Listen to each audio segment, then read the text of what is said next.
All right, cool. I am recording. This is live.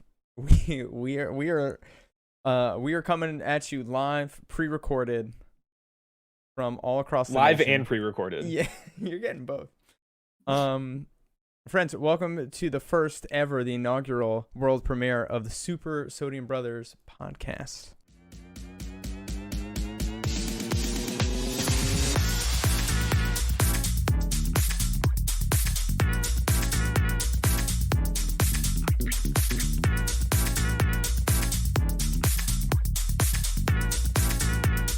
Pretty cool. Myself and my good friend Robert over here, we're going to be talking all the nerd stuff, everything across all branches of entertainment for your listening delight. We're gonna get tastefully salty. Mm-hmm. Not too salty. Not too salty. Tastefully salty. Exactly. What did you compare it to the other day? You said it was like a bowl of ramen. Oh right, yeah, we're the seasoning packet for the bowl of ramen of entertainment. It's just enough. A good quality ramen. None of that top ramen. You know, not the Manchurian candidate ramen. Just like a good highbrow ramen. That's not too salty. Tastefully salty. Highbrow ramen. $2 a cup for this ramen. You're not getting that 20 cents That's a cup a lot. trash. Dude, that's like $1 for a 12-pack of Manchurian candidate ramen. That's what Alex the and value I is eat. unprecedented. It's good, man. It's a nice snack. It's honestly good. If you do half a packet, it's not bad. If you do half a seasoning packet, do a little less water so you get a little more, concentrated salt experience. A little more oomph. But it's also blood pressure conscientious. Yeah, right? Because otherwise you're getting like 1,800 milligrams of sodium. It's like 9,000% of your daily intake. It's too much. It's too much sodium. It's a little too much. What we're trying to say is we're not going to like impose salt and be like super assholes about everything and like overly critical. We're going to break stuff down, but we're going to give salt where salt's due, and we're going to sing praise when it's called for. Yeah, we hopefully don't want this to be, overly salty, or we also don't want it to be like a chicken breast in the Midwest. There needs to be some salt brought to the table. Salt, please. I need flavor. There's gonna be some flavor, but not too much. It's bone dry, dude. Bone dry. I was on vacation with my family over the summer, and I was in charge of the grill, and I was so excited about the grill. And it was a charcoal grill, which I don't have a lot of experience with. But lo and behold, you gotta use propane and propane accessories. I'm a propane man. All right, born and raised. Propane. Needless to say, the burgers came out bone motherfucking dry. Oh and no! My family had to sit there in silence eating it. And I did speak up and apologize for the bone dry burgers. So you're really hitting home with that chicken breast analogy. Like I felt that, and I don't want to give that to our listeners. We'll see. That means you're the foremost authority of providing adequately salted meats and hot takes. This is only the hottest steaks. Maybe in the future we'll do a podcast episode on how to grill. That would be good. Honestly, I'm gonna be taking notes through that whole thing. We'll do the podcast, and I'll learn all the information. Yeah. You'll be the student and the teacher. It's never been done before. Now get me on the grill. How do you like your burgers done? Well, extra well. Excellent. Boy, if I got a sandwich for you. Dude, you could hear how do you like your burgers at the dinner table that night. I was so embarrassed. Was everyone busy chewing? Is that why? Everyone was busy holding their tongues. Like, oh my God, how did you get in charge of the grill? And here was the thing too. I talked so much shit about being in charge of the grill. Like for weeks, I'm like, I'm grill master. We're gonna be grilling. And first day, you got humbled. That's okay. Bag of charcoal. It was like a beach grill. You know what I'm saying? It was like a grate over a box. Yeah. I was expecting like a propane grill, but we were renting the house. This is what it came with. The chicken the next night came out much better. Okay, that's good. You learn from your mistakes. That's the important part. Mm-hmm. You didn't point fingers and keep putting out subpar food. Yeah. Kind of like Marvel putting out subpar shows. Look at that transition. You see what I did there? Oof. What a take as well. What a shoehorn. Speaking of state of the MCU, the Marvel Cinematic Universe, and our own. So, friends, let's get into the perfectly cooked meat and potatoes of today's podcast. We're going to be going over, like Robert said, the Marvel Cinematic Universe, the state of it, where it's at, what we've been through, and what's to come. But we also want to keep it topical and provide an update on this little universe of our own that offers good, bad, ugly, befuddled. A lot of befuddlement lately. Everyone's so befuddled over Elon Musk, right? Buying Twitter. I don't know. He bought the company. He's trying to make it profitable. Everyone's like all bent out of shape. I think the funny part is the lack of profitability in Twitter was not unknown at the time. Mm-hmm. And he still went ahead and made a crazy offer anyway. Mm-hmm. And he got stuck with it because he tried to back out, and Jack Dorsey was like, "No, you have to actually buy it. You can't, begin this process and then just pull out and say, lol, JK, just a prank, bro." Mm-hmm. And I think that's part of maybe how that happened or how that started. Because that's what it almost. I don't know if like, he was fully right? serious. It seemed like some billionaire posturing. It seemed kind of ridiculous. Like Elon Musk is kind of like a grandiose figure, like revealing the Cybertruck, and I don't know. He does different stuff. He definitely likes his spectacle. Yeah, he likes being in the public's eye. And buying a social media company, why not? Like if you've got the capital, why not just buy? Yeah. It? And now he's making changes. So yeah, here we are, and it's going over like a lead balloon. And it's simply remarkable to watch in real time. Is it though? I mean, look, I'm just playing devil's advocate here. Guy buys a company, wants to make the company profitable. Layoffs. I mean, it was going to happen. Lots of other companies are doing layoffs, and my hearts go out to the people losing their jobs. I feel bad for them. $8 a check mark. If you really love Twitter, you're going to pay the $8 a month. I mean, we're each paying $8 a month for Disney Plus. Why not? What's $8? Is it so ridiculous? I think the most ridiculous thing, and I almost don't even want to say his name, but the former president getting his Twitter back seemed kind of ridiculous. Like, we had already been down this road. Why did this need to get reviewed? And so the troublesome part with that is, again, the profitability not being an unknown factor prior to his offer and his overall acquisition. So this is based on Twitter's fiscal year of 2021, which ends December 31st of 2021. So at the very end of the year, their fiscal year breakdown for profitability at Twitter came down to 89% of their profit came from advertising services. Okay. And then you have the other 11% slice of that pie is data licensing and other avenues of revenue generation. So when 90% of your company's revenue, which is already at a loss as it is, mm-hmm. With 90%, almost 90% of your company's revenue stream coming from advertising services, the first thing that you need to do when you become the new owner of a company is not make your company radioactive to advertisers. And that is precisely what is happening. And so he's looking for all these ways to make Twitter profitable, the $8 check mark being one of those options.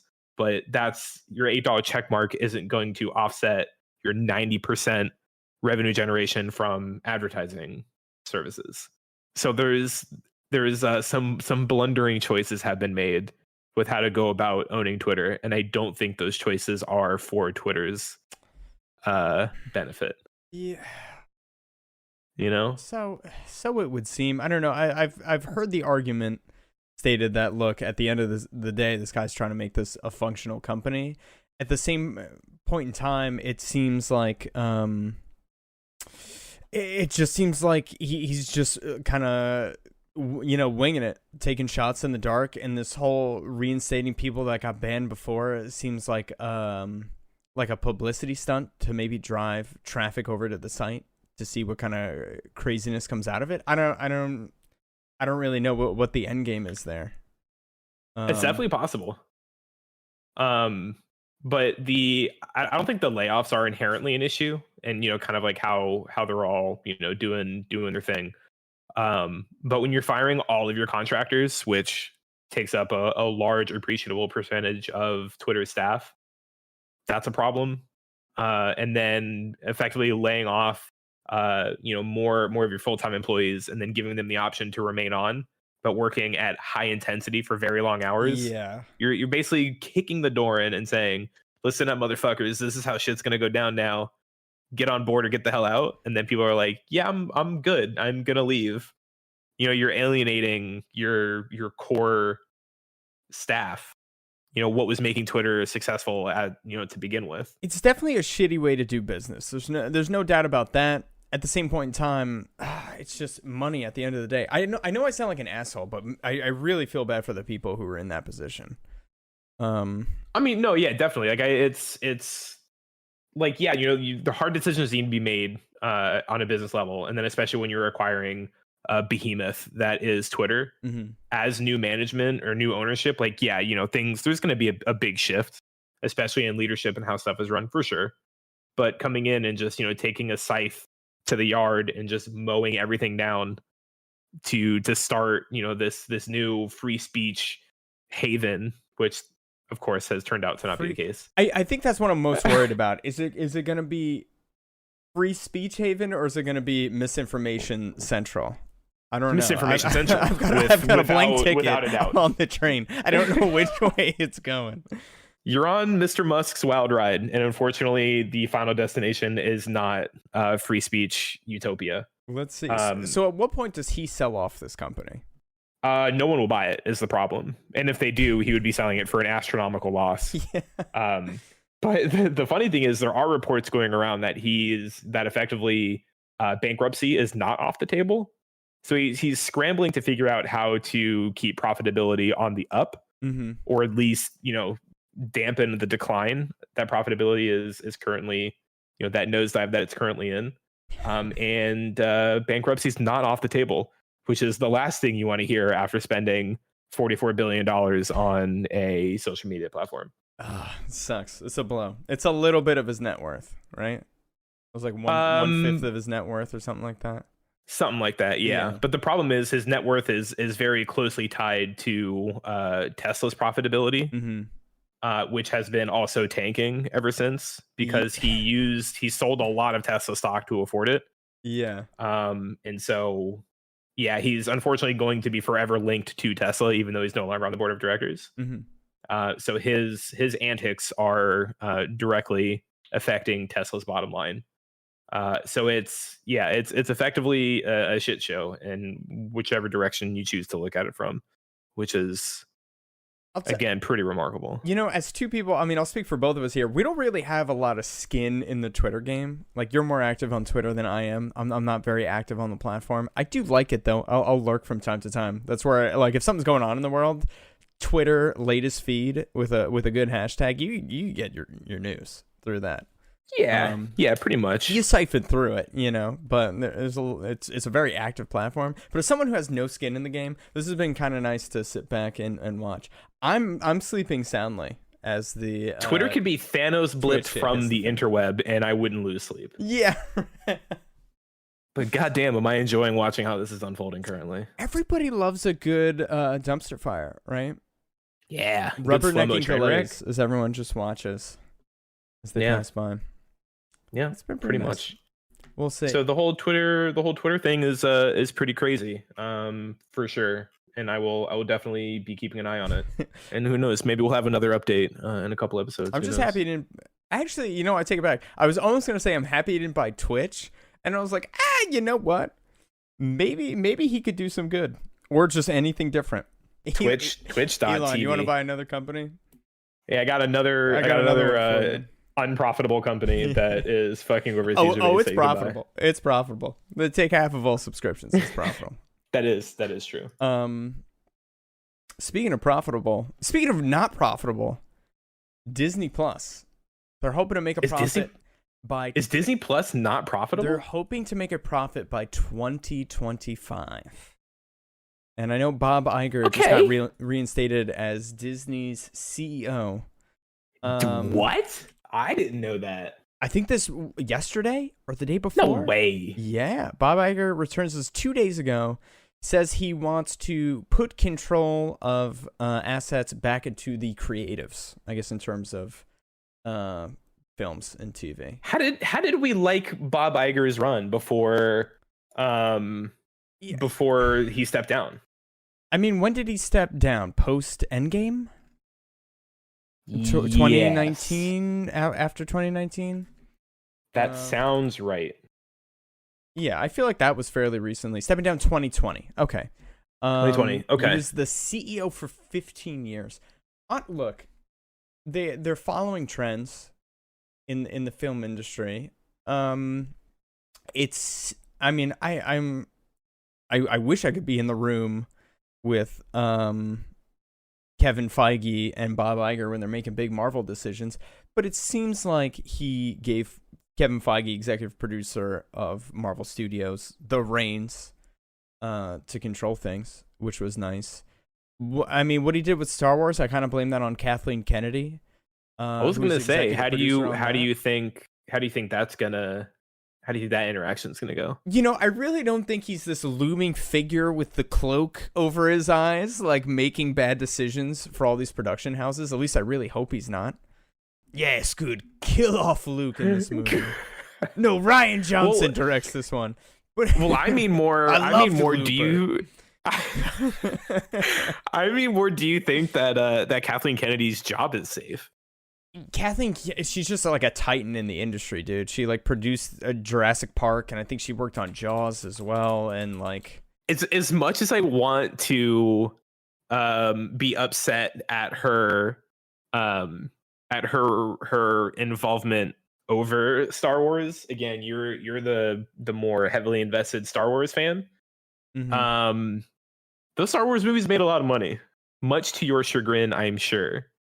So it's going to be really hard, I think, for her job to be really all that threatened when Star Wars is effectively just printing free. It's like Nintendo making Pokemon games. They're just printing free money regardless of the quality. Well, here's what's kind of interesting about that. Pokemon isn't like a Nintendo franchise. Game Freak just works, I guess, in conjunction with Nintendo. They're like connected, but it's not directly like a Nintendo it's weird. It's not produced by Nintendo. But you think Nintendo would have creative control, or maybe not creative control, but control over the projects that are being created under the Nintendo umbrella with the type of reception that it's been getting so far? Or I guess historically anyway. Because it's not, unheard of, or it's not news to anybody that Nintendo and or Game Freak is, allowing projects to come out that are questionable in quality. Yeah. And to allow this to keep going is unfortunate to see. But again, it's like printing free money. If I were to ask you, how much money do you think Star Wars The Last Jedi made in the box office, what would you say? Unfortunately, I have a feeling it's over $1 billion. 1.333 repeating $1 billion. Holy Star Wars The Last Jedi. This is something I kind of wanted to talk about today too. I feel like at least our like the nerds and the fandoms of DC and Marvel judge movies by how much money they make. Like, it's so interesting to me when a trailer comes out, this movie's grossed $300 million, grossing $1 billion, and we're all like so excited that we gave some giant monopoly more money. It's so interesting to me. Or like, have you seen when Endgame came out and people were trying to push it so that it would beat Avatar's record for highest grossing film? There was one guy who had seen it like 56 times, and he's like, I did my part. Like, you understand you're giving a multi-billion-dollar company money? They're lining the walls of the House of Mouse. They're insulating the walls with cash. Is what's happening. It's like Bob Cratchit donating money to Ebenezer Scrooge. It's fucking crazy.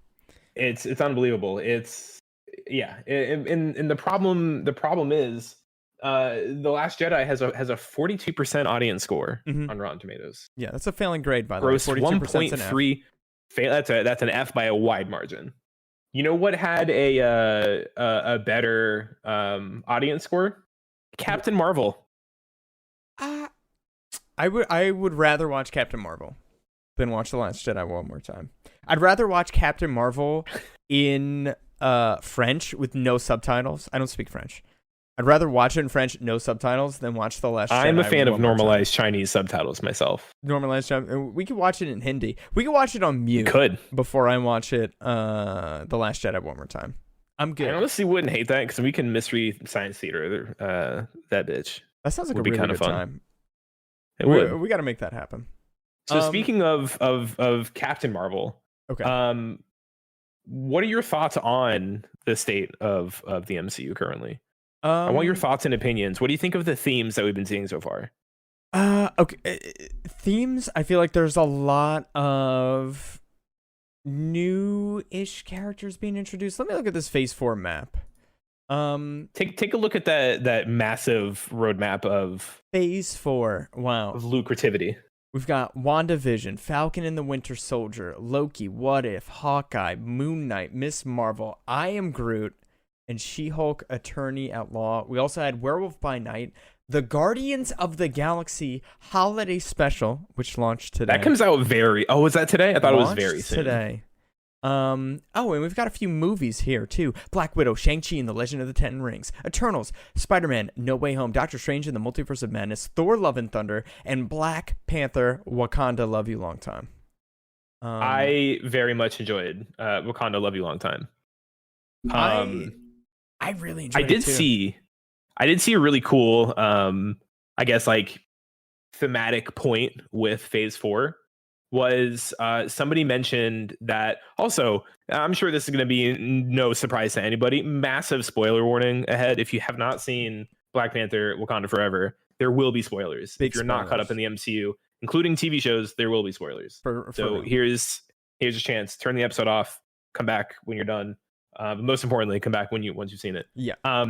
But one of the things I saw that I thought was a really interesting take on Phase 4 was that Phase 4 was the phase of grief. And I saw that people were arguing that point. But when you really break it down and think about it, Black Widow, a lot of grappling with the loss of Natasha and how Black Widow. I'm sorry, when in Black Widow, you have the loss of Natasha at the end of in the post credits. Mm-hmm. So we get to see the impact on what's her name after Natasha dies, after she gets blipped. Yeah, and we get a good look into the trauma she suffered as a child and just growing up in the Black Widow assassination program. Yeah, which was we have Shang-Chi, dealing with the loss of his mother and then his father. Mm-hmm. So again, a big element of grief there. Eternals sucked, so I don't even really think that fits in anywhere. We're not gonna talk about Spider-Man No Way Home, don't really have to really get into that one too much at all whatsoever. Yeah. That was his Uncle Ben movie, so of course that movie is going to be heavily involving grief. Mm-hmm. Doctor Strange, again, it's a very obvious take on having to grieve something in someone you love. Thor Love and Thunder, again, very much having to deal with the loss of somebody you love. Yo, my man Thor Black cannot Panther. catch a break. He can't. He lost his planet. He lost his people. He lost his mother, his father, his brother. Loki's off doing his own, time heist bullshit, which is also, I'm really excited for season 2 of Loki. Me too. So there's just, and then Black Panther, Wakanda Love You Long Time, heavily filled with grief. The movie starts addressing the loss of our man Chadwick Boseman, unfortunately. Our Black Panther, everyone's Black Panther. So we had to grapple with the loss of him. And then we have Shuri. Sorry, I didn't mean to interrupt. No, I was just gonna say I thought they did Chadwick Boseman's or T'Challa's funeral really well. I'm glad we're talking about this because I disagree in part. I think the funeral itself I thought was good. I don't love how the movie starts. The movie starts with, hey, T'Challa's dying and we can't fix him. Oh, he's dead now. Time for a funeral and everyone to be sad. And it's like, I get that his passing left them in a bind over at Marvel Studios to try and figure out how to advance and continue the story of Black Panther and, you know, his people. So I understand that there wasn't really many good options they had to make to continue the story that they started to tell in a way that felt, you know, organic and good narratively. So I felt like it just started like boom, boom, boom, exposition. He's fucking dying, and then now he's dead. At the same point in time, you got to think everyone in that audience knows that Chadwick Boseman has passed away. It came as a shock to everyone. So to come into it at that final moment at the 11th hour, I think was kind of appropriate. But then again, like narratively, like what happened to him? Like there was no narrative explanation as to like, oh, he was out doing something, fighting somebody, and he got, you know, mortally wounded, or he got like poisoned by something. Like, I don't know. It's just like there was no he got like space corona, man. Something. He got space COVID and got fucking killed. Well, like Anderson Cooper told us, he died of a mysterious illness. Just yeah. Oh, we don't know. He's mysterious. You know, the Black Panther caught whooping cough, and all of a sudden, Wakanda just can't save him out of nowhere. You know, like they can. I don't know. I understand they're in a tough spot of like how to advance the story, but that felt underwhelming. And I was a little disappointed. I can understand that. I didn't hate that moment because I'm glad at least. I didn't hate it. Once again, you get to feel a little bit of that shock, like, oh my god, he's dying. Like all of a sudden, like the tension's just really high for like a minute or two, and then it's. And then you remember, oh wait, it's Chadwick had passed, unfortunately. Yeah. So I didn't love that. I think it would be interesting, and I have no evidence to support this theory, but it would be interesting if later on down the line in some Marvel movie they were like, oh, this was a biological weapon. We had initially like used that as like the Black Panther to try and take care of the situation, or, you know, obtain it so it didn't fall into the wrong hands. He was unsuccessful, or like maybe alluding to the fact that maybe he was exposed to like some crazy virus or weapon or something, or they're just gonna leave it, hey, he passed away, you know. I can see that. I can see that happening. Wakanda never wanted that information to come out, how we died. Yeah, I think that's a possibility. I think as well with just how fragmented the MCU is between like their shows and movies, for better or for worse. There might be some information that we will be enlightened to either in another movie, because we know the MCU train keeps on chugging. Mm-hmm. That might be information that's given to us in another movie or in one of the TV shows coming up. So I'm sure we'll find that out. I'm still extremely upset that they made Shuri the next Black Panther. I very much do not like that decision. Okay. I think, namely, to keep this in world related, she doesn't know how to fight. But all of a sudden, she's like, "Give me the herb. I'm the Black Panther now, and I can fight." Now I know karate. They didn't. Yeah, she got jacked into the Matrix, and Tank was like, "I'm uploading fucking Wakanda Fu." Yeah, like, and it's just I hate that decision. I hate that decision from a narrative standpoint. We didn't even get a 30-second like training montage. We got nothing. We didn't even get, in between the events of, you know, last Black Panther and this one, you know, Shuri saw the need to have to kind of step up and protect herself, or the fact that this movie takes place 6 years after the events of Infinity War, I think it was, right? Like it was 6 years post, or at least 1 year after Endgame. Because there was a 6-year time span, referencing the 5-year blip and then an additional year in between that. Yeah. So if I understood that timeline correctly, we had a year. Well, I guess technically, you know, 6 years between when when Black Panther, when T'Challa was actually blipped and gone. They could have done something as simple as, Shuri recognized that, you know, the figurehead of this of our country and the spirit the Black Panther, like you would recognize the need to have to be able to protect like at least yourself at the very least. You know, your big brother Black Panther is not around. Like he got blipped, he's gone. You need to be able to protect yourself. And we could have gotten even just a callback to Shuri knows how to fight now, by the way. Yeah. Like that would have been fine. 30-second training montage, great. But no, she just by osmosis learned how to fight like the Black fucking Panther. Dude, she watched him do it. She watched him train every day and trained. She went back and watched the tape, I guess. Sister. My bad. Exactly. Wrong Mary Sue in this case, unfortunately. You know, maybe she goes through some basic training, you know, like Israeli citizens go through basic training. She's also, you know, she's a princess. She's got to learn how to defend herself. There's also the scene where Namor approaches her and the queen at night. She picks up that spear and she's got good spear form. So I feel like she's probably had some experience. It's a pointy stick. She's the tech, you know, like she's not. I don't know. I hate it thematically. Her as an actress, I was really disappointed to see her stance on the COVID protocols during filming, and her public statements that she made regarding other, you know, marginalized groups of people. Yeah. I recognize she put her head down after she got her backlash and she said she was sorry and just kind of kept her mouth shut, which I guess at the end of the day is as good as you can expect from somebody in that situation.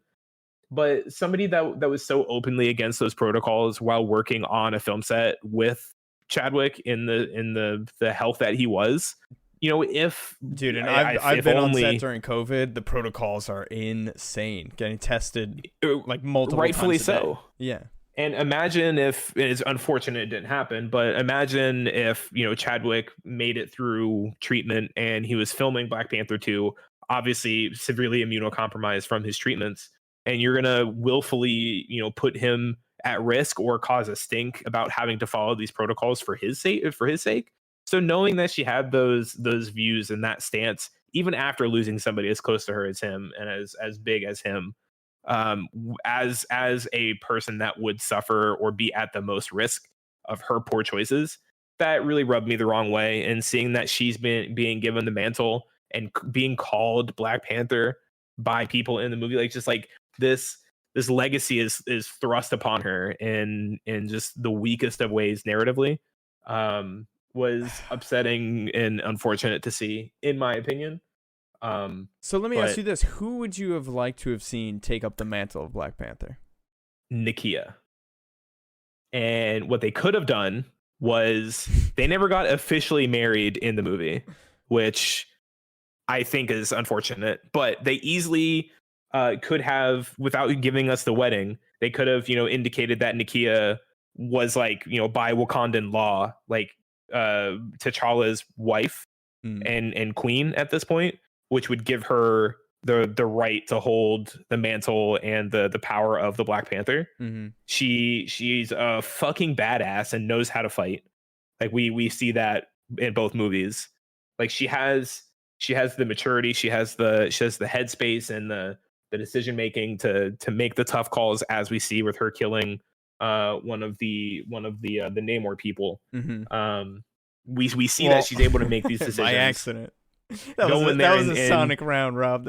She had the gun set to stun. That phaser was set to extra stun because it packed a little more of a punch than I think she was hoping for. Rib cage. Oh, it was a woman, it was right? Like a Mortal Kombat fatality. Oh my god.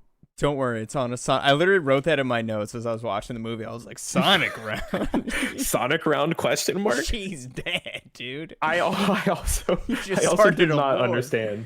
I didn't understand that at all either. Oh. That was confusing. But, and again, so, you know, it kind of goes back to, we know Nakia has the wherewithal and the combat experience to kind of do her thing. So seeing her take that mantle would have been incredible in my opinion. But she would have been easily my pick for Black Panther. Dude, it might come down to a couple different things. Maybe Lupita Nyong'o doesn't want to get invested into the MCU as heavily. Honestly, maybe. I would have loved to have seen Okoye, Denai Guerrera's character. She's my freaking favorite in all the Black Panther movies. She's hilarious and a complete badass. I would agree, except I think the fact that like, you know, she's a Dora Milaje, and like she's not part of like the bloodline, like the family, mm-hmm. which I think is the requirement for like the mantle. Like you have to be like Wakandan, I guess, royalty, for lack of a better term. So like, but thematically, I think, oh my God, she would kill it. She'd be insane. Yeah. So we've got her as the Dora Milaje bodyguard for now, and the comic she's relief, so badass. She's so badass and so freaking hilarious when they're talking to Ironheart, and she's talking about like, oh, her makeup's like a shade off, and then Ironheart brings it up, talking to me with that ashy head, and she's like, it was I knew it. It's I loved it. It was like the banter was spectacular. It was so good. And then moving into the end of the movie, post-credit scene. What are your thoughts? I want to hear your thoughts first. We have our little man Toussaint, or you know, T'Challa Jr. What are your thoughts on how they approach that? Honestly, I love it because it, you know, it just it keeps Chadwick Boseman kind of alive. I mean, he's always going to be alive in these films. Like everyone's going to be thinking about him. He is the Black Panther. He'll always be the Black Panther. Honestly, it's tough. There's a big debate, and I think there's a riff in fans. Do you recast? Do you not recast? I like what they did. They acknowledged his passing. I think having recasted him and going into Wakanda Forever and just being like, no, everything's fine. I it just wouldn't have felt right. I mean, we got to acknowledge this guy. He made the character and he really gave it his all. So I'm happy they didn't recast. So honestly, to see his son, and his name is T'Challa. Like, it's always going to remind us of Chadwick Boseman. I think that's really sweet. So I loved the tribute until I talked to Jazz about it. Oh no! And she actually, she made a fair point, which I must say I do agree with. That the idea. So for those that haven't seen the movie, and if you don't care about spoilers, if you are still listening without actually seeing the movie, at the end of the movie, post credits, we find out that Nakia, who was T'Challa's, I guess, girlfriend. I don't think she was technically his wife. They had a kid together, and they didn't tell anybody. And Nakia went to Haiti, where she's a teacher for a school in Haiti. But she had her and T'Challa's child, who they gave a Haitian name, Toussaint. So for those that don't know Haitian history, Toussaint L'Ouverture, I'm sure I'm saying that horrendously wrong. Toussaint, I'm not going to try and say it, but he was like the revolutionary leader for Haiti when they were going through their slave rebellion, essentially. So he was kind of like so he was essentially Haiti's like figurehead for their revolution and eventual independence. And so they named young T'Challa, who we find out is T'Challa, named him Toussaint, in homage to that, which I thought was cool. And then they revealed to us that his real name, his Wakanda name, is actually T'Challa. And so they name their son after our king T'Challa, which I thought was a really, really sweet tribute to him. And then they mentioned there that nobody knew. So Shuri didn't know. Nobody knew except the Queen Ramonda. She did get to meet T'Challa Jr., but it's revealed to Shuri and us that they decided to keep him separated from Wakanda to like not have to put the pressure of the throne on him. But Jazz made a good point that doesn't seem in character for T'Challa to not give T'Challa Jr. the opportunity of knowing what his birthright is and like where his blood, like Wakandans are proud people. Yeah. And to just say, keep him hidden and just don't tell him anything about Wakanda ever. It just seemed really, really out of character. And it because of that, it did feel a little more tacked on as a tribute. I don't disagree with Jazz. I think it is out of character, but we also got to take into consideration the tone and the events that transpired while Nakia was pregnant with this child. I mean, his father was assassinated. Okay, people are coming after vibranium, and now everybody knows about vibranium on a global scale. People are coming after the throne. You had alien invasion on Wakanda. Like, it really wasn't safe. It's a very tumultuous time for Wakanda. Like, it might be better for this child to grow up in a different environment, and when the time comes, maybe bring him into the fold. But I don't know. I don't necessarily disagree. But when there's alien ships raining from the sky, maybe you're sending your kid away.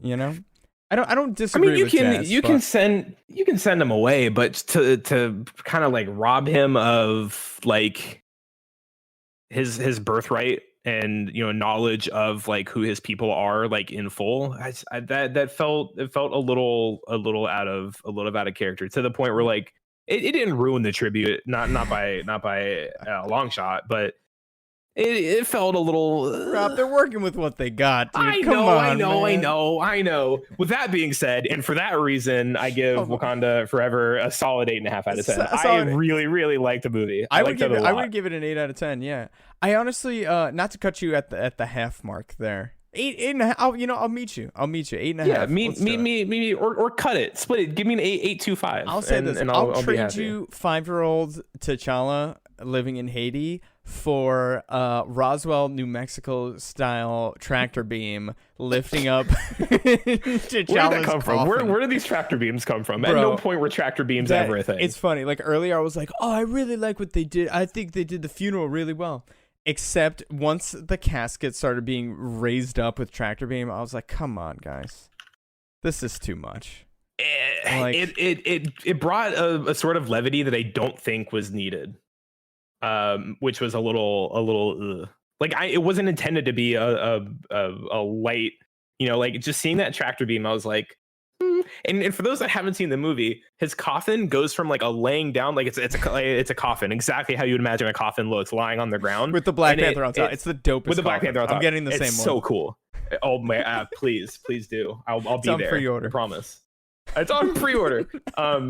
It's laying down as coffins do, as one does, and the tractor beam like stands it up, rotates it, you know, to get, you know, we need a good face head on shot of this coffin. Surely it's got vibranium in it.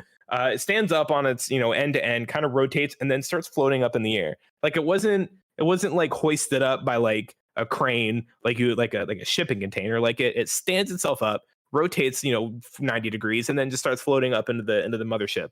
And it felt very alien abductee. It did. It was a little weird. I think what happened was Ryan Coogler picked up 2005's Destroy All Humans, made by Black Forest Games with THQ. I think he was really, really heavily inspired. He was just really into it at the time, and he was like, he saw a tractor beam, and he's like, son of a bitch, we need tractor beam funeral. And like, I get it, the coffin's floating up to heaven. We don't need to visualize this. You could have just taken it away. The really nice funeral procession. They could have, you know, walked him down the streets, cameras panning out, the sun setting on Wakanda. Cut. Next scene. The beautiful sunsets in Wakanda. They have the best sun. I was told they have the best sunsets in Wakanda. I know sunsets. I look at the sun. Speaking as everyone says it. I've been saying it for so long. I look directly into eclipses and everything. I will say I wasn't expecting, and I loved the Killmonger cameo that we got when Shuri was jacking into the Matrix to download her Wakanda Fu. Mm-hmm. We got to see a cameo by our boy Michael B. Jordan reprising his role as Killmonger. And I thought that was what was really cool is I'm sure you noticed, but you might not have like given thought to it. But Shuri's Black Panther suit has a lot of that yellow. A lot of gold. Like, a lot of gold, yellow in the suit. Dude, I'm feeling the gold. Phase 4. Spider-Man got a little gold. Shuri's got a little gold. I like a little gold. I'm liking the gold. But what I thought was cool was, and I know T'Challa obviously didn't make the suit, but when T'Challa goes through, when he eats the heart-shaped herb and he sees the ancestors, it's got a very purple theme to it. It's got a very purple filter, and there's a color theme to the Black Panther. Ends up being his black and purple. Mm-hmm. And in my opinion, I think that's, that shows up in the suit, like when he absorbs kinetic energy, he has, purple. And so there's a lot of purple accent and highlights, with his suit and the suit's powers and like the suit itself. And I think it's because when he's on the ancestral plane talking to, his dad, T'Chaka, and, he sees the rest of his ancestors, there's a really bluish, purple filter over that. And then when Shuri eats the synthetic heart-shaped herb, she sees Killmonger. And they have their discussion that she's only taking the herb because she wants revenge and she's hunting down vengeance and she wants violence. She wants her pound of flesh. And that's why she's there. And that's why she's seeing him. And she was disappointed that she wasn't seeing the ancestors. And then when she reveals her suit, there's a lot of gold and yellow influence in that suit. And that's not a theme that you see anywhere else in the movie until that point. Yeah, for some reason, which I thought was a really cool. Yeah, that is really cool. Because Killmonger's, for everyone, a little refresher on Black Panther, his suit was all gold and yellow. He had a lot of yellow in his. Yeah, so it looked to me like that was like a nod to, like that's what her motivations were about, was about revenge. And I'm curious to see if she gets a new suit that has either less yellow or no yellow at all, because that'd be really cool to ground her motivations of revenge, to ground that in this one movie, that she comes to as she's about to kill Namor, and she thinks back on her mother's teachings and her growing up with T'Challa. That revenge wasn't the answer, and we had our happy ending with her sparing Namor's life, which I thought was cool. So it'd be cool to see them ground that in the movie. Yeah, that's a cool little detail I didn't notice. That's one thing I love about the MCU is the little details. It's fun. I've been getting kind of. I meant to say it's funny. I said it's fun. It's fun. It's fun. The MCU. It's fun. Fun. It's fun for the whole family. They fun now. They fun. Oh my god, I lost my train of thought. We're gonna cut this out in post. That's okay. We'll have the editors take care of it. Yeah, it'll be great. Speaking of little details, did you notice that it was a very quick line, but we officially have our very first reference to mutants in the MCU? Yes, Namor. Can we talk? We've talked about Letitia Wright enough. Can we talk about Namor? Let's talk about Namor. Awesome. Let's talk about our man Tenoch Huerta, and how he absolutely slayed Namor. He had little wings on his feet. Yeah, that was pretty cool. And they made it. So they made it a thing. Yeah, for those that don't know, Namor is a mutant, and Disney went ahead and speaking of buying, companies for a shit ton of money, a little indie movie, company bought by the name of Disney. They went ahead and they bought 20th Century Fox, their whole entertainment branch. So now Disney is the proud owner of X-Men, which for those of you that were born after like the 80s, you know what X-Men are. They're mutants. Mm-hmm. And you know that in the MCU, we have not had mutants because in the MCU there were none because they didn't have the rights. Dude, Marvel was therefore in such the narrative shit shape in the 90s. They were just selling off assets. They were selling them off. Hey, you want to make movies? Like a fire sale. What do you want, a license? You want a Spider-Man? I'll give you Spider-Man. Hey, Sony, you want a Spider-Man? Nobody gives a fuck about Spider-Man. I'll give it to you for a bacon, egg, and cheese and a fucking please, I'm starving. Whatever the fuck. Some gabagool and some savings and bonds my grandfather gave me. I want to see how much they sold Spider-Man for. Yeah, I'm kind of curious about that too. So is Namor canonically a mutant? I believe so. Okay. I could be wrong, but I believe he is a mutant. Look, one thing I love what they did with Namor. Typically, Namor in the comics, he is a mutant. He during a period of memory loss, Namor actually met Charles Xavier. And the two of them. Yeah, that's cool. $10 million. If only they know that each movie would make $1 billion. Crazy. One thing that I like is that in the comic books, Namor was pretty much just I'm sorry, white guy. $7 million. Oof. Excuse me. Dude, those taxes, $7 million. They're killing you. Namor's just a white guy in the comics, just like a really handsome, buff white guy. And is he really? Right? I'm not brushed up enough on my I know what he looks like. So and he looks like a Lord of the Rings elf. He looks like a white dude with pointy ears, you know? So here's the thing. I might be wrong. I'm one of those people that's like very much. I mean, his first appearance was in the 60s. He's most definitely white in the comics. Yeah. Sorry, in the 40s, 1940. Holy was shit. Namor's first cover appearance. So yeah, he wasn't black. I like that he's of Aztec descent, and I like that there's a lot of cultural influence in just the architecture of the underwater city and his costume pieces, and like I love to see that. I love the backstory and the justification of it all. It just, I don't know, it just helped to build up the lore, and rather him just being like coming out of the water being like, I'm a white dude, I live in the water, you know, get out of here. At least there was some history behind him. And once white again, dudes do love their water in defense. You got Aquaman. Dude, come see me at the beach, bro. I'm jumping right. I'm in there like swimwear.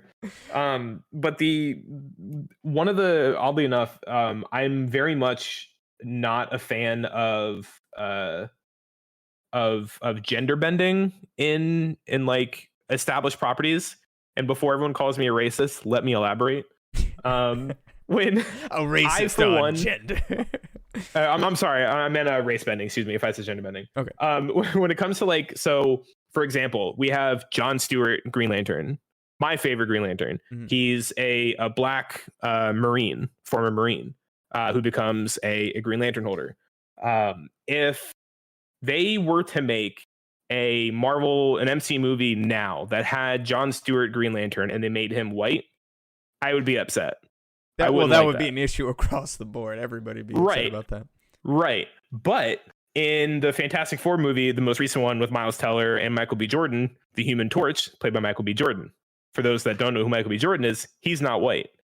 And so that's something that it didn't bother me at the time because I really fucking like Michael B. Jordan. I was like, great, he'll make an awesome Human Torch. And then like I had the conversation with Mac actually, and he's the one that used that example. He goes, well, if they made John Stewart white, would you be pissed? I'm like, fuck yeah, I would. You're right. You know, and so like I'm not. I would love. Sorry. No, I was gonna say like I would love original characters to be made. I don't give a fuck what race you make them. Like, but if there's already an established character, I don't want to see that strayed too far from to begin with. But like Miles Morales Spider-Man, he is his own new Spider-Man, and he's black and Mexican or Puerto Rican, I believe. He's a black and Hispanic, and I fucking love Miles. He's my favorite Spider-Man. Everybody loves Miles. How could you not love Everybody loves Miles Morales. He's so fucking cool. And it's like, it's your perfect example of, you can have your cake and eat it too. You can come up with a good, engaging, like, an impactful character that's, new, but like taking an older, like Marvel or any character and just changing things up just for the sake of doing it, kind of rubs me the wrong way. It's also like you got to take into consideration that these studios, it's a massive platform with massive outreach, and therefore subject to so much criticism from every direction, or anybody with a Twitter, regardless of whether they spent the $8 for the check mark, and they need to be conscious of the political climate. And over the last 8 years since Black Lives Matter, there has been a lack of representation of people of color in, mainstream media and cinema. So like the studios, they got to be conscious of this, and they got to try and do right, because they'll be under fire, and they'll be part of the problem. So like, why can't we have like an original character? Give me an original character. Give me somebody new that I can be like, oh, you're so fucking cool. Like, I love this shit. Well, like, give it to me. Give me more. Rob, yeah, dude, I would love to fucking see that too. I really would, but that's not what Hollywood's about right now. I know. So this is what they're gonna make for the next 10 years. So they gotta find a way to, try and represent everyone. I will offer this up as an olive branch. The fact that they made Namor like Aztec in origin, I'm all fucking for it. I have zero complaints. Mm-hmm. Jason Momoa playing Aquaman in live action, I love it. I don't hate it, and I'll tell you why. Because if I were to ask abs. you, I got one what word do you for think? Abs. Abs And hair. Hair. fucking charisma. If I were to ask you, what do you think the King of Atlantis would look like? Would you say a fucking white dude with blonde hair, blue eyes? Probably not. So like having somebody of like Islander like descent like play the fucking King of the Ocean just feels right. You know, like it just makes sense. Like, and I know that Aquaman, when he was written, again, probably Aquaman's back in the fucking like the 40s, 50s too. You know, like nobody made black characters that were like taken seriously in any capacity. So like I know a lot of our comic history is whitewashed because just the time people were pretty fucking anti not white. So like I understand that. So maybe I am being a little bit harsh and maybe I should just fucking suck it up and let them do what the fuck they want. You know, if I will still champion give me more stuff. Yeah, give me more. Yeah, and I think what's his name? Jason Momoa did a fantastic job. So I you know, again, like I have no complaints. I actually liked that change, even though they are race bending an established property. And I don't know. Maybe the more I think about it, the more I don't actually give a shit because all of these were created largely by people that were very a bunch of white guys in the 60s. Yeah, a bunch of old white dudes. So like, I don't know. Maybe I should shut the fuck up. I'm gonna draw superheroes for the paper. Exactly. Batman here. We have Aquaman. We have crimes to be solved. You know, it's like, you know, it's just call the police. And yeah, so I guess I understand the historical impact with that. But and again, with that being my olive branch, I thought Tino Huerta fucking absolutely slayed it. I think Jason Momoa did great as Aquaman. You know, it's fucking Black Manta. I don't think he was actually was he black in the comics back in the day? I don't know, man. The only DC I really consume is Batman. That's where I'm at. I'll say this while we're kind of on the topic. I really the gender bending, the race bending, it doesn't really bother me. Like if the performance is good, if the movie's good, I'm gonna be happy.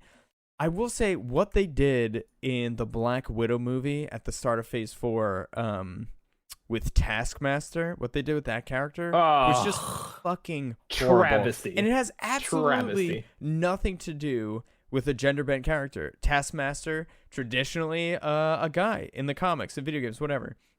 And he's a combat genius. They made Taskmaster a woman. Okay, also a combat genius, but also a brain dead slave to some like evil fat guy in a like they just like she was like straight up brainwashed, right? Like it wasn't even just like a moral like, oh, I'm bad now. Like it wasn't anything like that from what I remember, right? It was just like she was being straight up controlled. No, she was like brainwashed and almost lobotomized, whereas Taskmaster is like Mensa level genius in the comics. And like I'm not a huge Taskmaster fan, but for anybody who is a big Taskmaster fan and had a Taskmaster t-shirt going to see that movie and was super excited about Taskmaster, you just got gutted. Honestly, the fact that it's a woman, ridiculous. Don't mind at all. The fact that the character was just put through a blender and we got this weird mush out of it, it's just awful. Marvel, just terrible. I genuinely did not like that movie at all whatsoever. Yeah. I thought that was one of their worst. I've got hot ladies all over the globe ready to strike. Like, cool, you fat gross idiot. Like you suck, and so do your villains, and none of this is enjoyable. I like David Harbour in it. Yeah, being the fat Russian Superman, he was pretty great. It's one of the rare cases of the sum of their parts were less than their individual pieces. Mm-hmm. Typically it's the other way around. Look, we watched it together when it came out. I mean, I've only seen it the one time. I didn't hate it. I will say there are some CGI moments in it that look absolutely horrendous, and I think that's partly because Marvel has so many projects going on right now and the resources are stretched so thin that we're actually getting less quality. I was watching a video with the director of Callisto Protocol, new horror video game coming out. Fuck yeah, dude. And he was talking about all the new technology they're using and the gore mechanics and the engines. And he was saying if you look at video games in the last 10 years, they've progressed, exponentially. And if you look at film, really haven't gone anywhere. Tech-wise, CGI-wise, it's kind of stagnated a little bit. And it used to be you go to see like a Marvel movie, a DC movie, you're going to see like the height of CGI, and now it's like I think that is honestly more indicative of how much they're trying to put out and who's in charge of these projects being put out.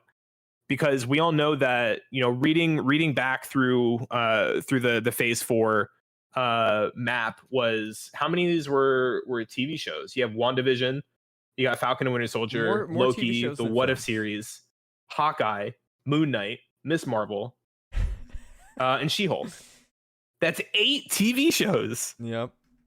Between your how many movies? 1, 2, 3, 4, 5, 6, 7. Okay. You had 7 movies. Close. An 8 TV series. And then so Werewolf by Night and Guardians of the Galaxy Holiday Special, the 2 specials, all in all netting $4.967 billion. By the way, I'm just gonna throw that out there. And so I guess like my point with that is like you have all of these projects that you're trying to put out, and obviously there's everyone has deadlines and there's, you know, budget constraints they have to meet. But when you're taking a project as big as these Marvel movies, that, you know, a very large chunk of this is all in the hands of your VFX artists. There's a lot that needs to be some serious pressure. Oh my god, I can't even imagine the amount of pressure they're under. This came to light recently that the working conditions are pretty intense working on a Marvel project and pretty unrealistic. I guess they get it done, but it's crazy. And the thing with the first Black Panther, if you remember the end fight scene, like how janky that all felt, like the CGI just looked like, I don't know, like it didn't look great. Like the rest of the movie looked great, and then we got to that point and you're just like, this just doesn't look good. And what I also didn't know was that entire scene, like that entire like fight scene, was all done practically. Like it looks like the whole thing is done CG, like they're full 3D like CGI characters, and like it's all animated. That was all done practically, and then they obviously have to put their VFX like over it. Yeah, and it looked like they were complete CG characters that were being, you know, animated like digitally for this fight. And so the way that the project that, or the product that we got at the end of that, knowing how much of that, so the movie had over 2,000 VFX shots, some of which were fully CG, which we know, such as like the aerial shots of Wakanda, whatever, or the giant, because obviously Wakanda is not a real country. Is it? I keep looking on the map. Are you sure? I'm mostly positive. I'm pretty sure Wakanda is not a real country in Africa. I could be mistaken. Let me get my globe out. Give it a spin. Get your globe. Go find me. Show me Wakanda. But so the issue with that is the Black Panther 1 came out in theaters. I think it was literally down to like weeks, if not days, to get the movie out. So their deadline literally brought them within days of the movie's release, like That's to wild. theaters. Wow. And so like when we're talking like they're under like crunch time like you couldn't even imagine. Fucking Black Panther. Marvel Studios' Black Panther came down to the wire of a number of, literally we're talking a matter of days between that movie launched and when they were still That's making wild, and you gotta VFX think edits. that was when they were doing 2-3 movies a year. Yeah. Now they're doing 16 projects a year. Right. I honestly, my big gripe with all these shows is that all of them could be boiled down to a film. That's why I was really happy to hear that Don Cheadle's Armor Wars is going from a Disney Plus series to a movie. They're going to do a theatrical release, I guess, which is great because I don't need 8 hours of filler and BS and melodrama. Like, please just reduce it. Give me the 2.5 hour movie and let's get out of here. You know what I'm saying? Like Obi-Wan Kenobi, that could have been 2 hours. We didn't need 6 1-hour episodes. Oh my good God. Not at I all. swear to God, if I had to watch a third or fourth chase scene between Child Leia and Intergalactic Bounty Hunters, I was going to go like chew glass. Or, oh my God, or Obi-Wan kind of escaping Darth Vader, sort of, for like Even though he's completely cornered, he just gets away. So like, oh god, I hate. Oh, is that? Are you talking about the scene where the strongest Force user in the known galaxy let Obi-Wan go because of a fire extinguisher? Is that the scene? Am I thinking of the right scene? The fire extinguisher. Well, it worked in Empire Strikes Back. Luke hit him with a little steam, so it had to work again. And then the fire. Well, there's fire on the ground, Rob. What's he gonna do about that? Oh, he can rip a spaceship in half. He doesn't like fire though. I mean, that's fair. Have you ever been burned and then like you like get too close to like a heat source on like a fresh burn? That shit hurts. fresh burn. So maybe I don't know. Maybe I'm being too harsh. Maybe he was like, ooh, still a little sensitive, and just kind of be like, ah. He didn't look sensitive. He just had to, like, I was looking at his face. Vader didn't seem sensitive in that scene. It's true. He's also covered from head to toe in like bondage leather. So I mean, hey, maybe we're not wrong. Maybe that scene was fucking insane. I don't know, man. I watched what you saw. I saw what you saw, and I didn't think it was that insane. Terrible. The last 2 episodes are pretty good, though. Pretty good. I kind of liked them. They were all right. The other 6, not so much. Yeah, they kind of. Yeah, I didn't enjoy it. They kind of sucked. But as far as what Marvel's trying to put out between their movies and their TV shows, I'm still pretty easily in the green in my my thoughts of kind of how this is all playing out. I know some of the shows, namely Falcon and Winter Soldier, kind of really big sucked. Some questionable decisions made there. I think Shuri in Black Panther Wakanda Forever kind of suffers from what happens in Captain America, which is we give you the super soldier serum. Okay, now you're super soldier. There's no repercussions, and you're also just amazing at hand-to-hand combat. Yeah, go out there and fight the Winter Soldier.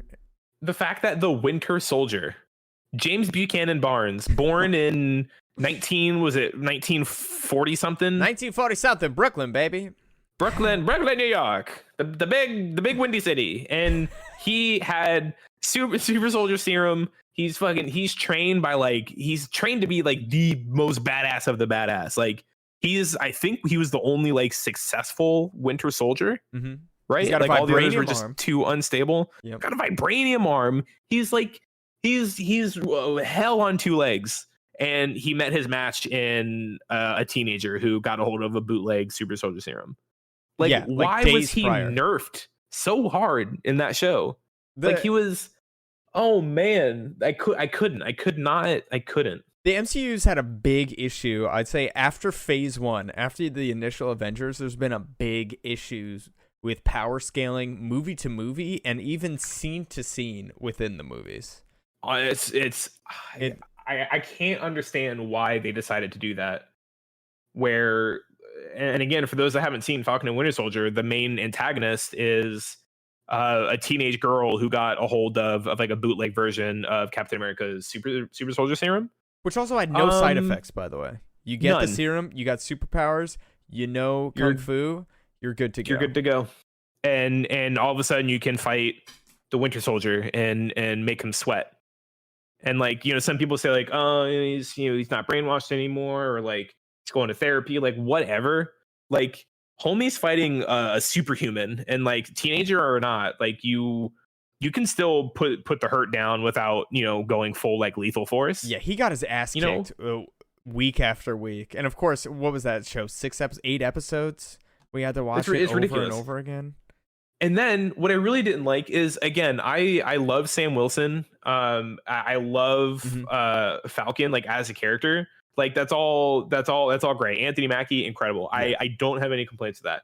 But seeing that all it took to be able to use Captain America's shield in the capacity that Cap did, boiling that down to like a short montage, throws out a really bothered me. Like, all right, I'm good. And then all of a sudden, fucking what's his name? Wyatt Russell. He's like, oh, I can also do this with the shield. And I'm like, damn. So Cap was just another dude with a fucking vibranium shield. Like there was nothing special about Cap other than being fucking strong and not racist for his time. Like that's his real superpower. That's his real superpower is not being a piece of shit. Yeah, he was just a great guy. He was pure of heart. He was worthy. Honestly, we've seen worthy, so much Captain America stuff. I'm sure if you and I got like a shield right now, we'd have some moves. We could do some. We could do some. We throw. We got some flips. Not like that. I'll be shielding. Okay, yeah, you can throw flip and do. Yeah, but shit, I'm catching it. No way. You're not a shot. There's no way. Easy. No, it's like a big frisbee. No. I will not allow you. I will not allow you to grandstand this right now. There is no way you're catching that bouncing it off 4 different trees. I don't know. You never seen in combat with bullets coming. No, man. I've seen Cap do it on TV. They marginalized what it takes to be able to use the shield in the way that like it became a non-issue. Like, oh, okay, it's just like there was nothing special about Cap and his ability to hurl that shield around. So and so giving it to Sam for him to be able to do the same things, like, damn, that kind of sucks. Like, I know, and again, like in the comics, like he becomes like, you know, he becomes Captain America, but he should have been given the goddamn super soldier serum. Rob, how many more episodes do you want out of this show, dude? You want it to be 12 episodes? I wanted it to be 6 episodes, but them do it not what they. I want them to scrap the entire project and let me write it. That's my pitch. I'll make them a better show. 2-hour and 20-minute movie, perfect length. Yeah, why 2 not? after credit scenes. Why the fuck not? It worked for them so many times in the past. It should have been. It should have been fucking Bucky, but I know there's whatever. I don't know. Bucky became Captain America in the comics too, so right. why not? Well, now we get our cake and we get to eat it too, because we get Sam Wilson, Falcon, Captain America, fucking amazing. The Winter Soldier's still here, also good. He's got a haircut, looking good. If he's not badass in the next movie, I'm boycotting Marvel movies. I'm down. So right now that's slated. I think it got pushed back, so it's gonna be fall 2024. Original date was May 3rd, 2024. Captain America: New World Order. I guess I don't hate. That's not too bad of a delay. Show. Thunderbolts, I'm hoping with Julia Louis-Dreyfus as the director. Who as love. As Don LaFontaine. Mm-hmm. What was her name? Don LaFontaine. The director. She's the director. Yeah, like the CIA or some shit. I'm all about it. Yeah, she was cool. How about her being married to fucking? How about her being married to Everett Ross? Yeah, that was kind of crazy, huh? Martin Freeman. Yeah. Dude, that was hilarious. That's pretty wild. I'm really interested to see how that pans out. Mm-hmm. To see like the greater implication of that. I'm really excited for, honestly, if we just had just the MCU introducing mutants, I just like with that alone, I'm really excited for like the future MCU projects, because now we know for sure Deadpool 3 is coming and Deadpool is going to be in the Marvel universe, the MCU, and we're getting Wolverine in that movie. When is that slated for? 2024? I want to say yes. That sounds right.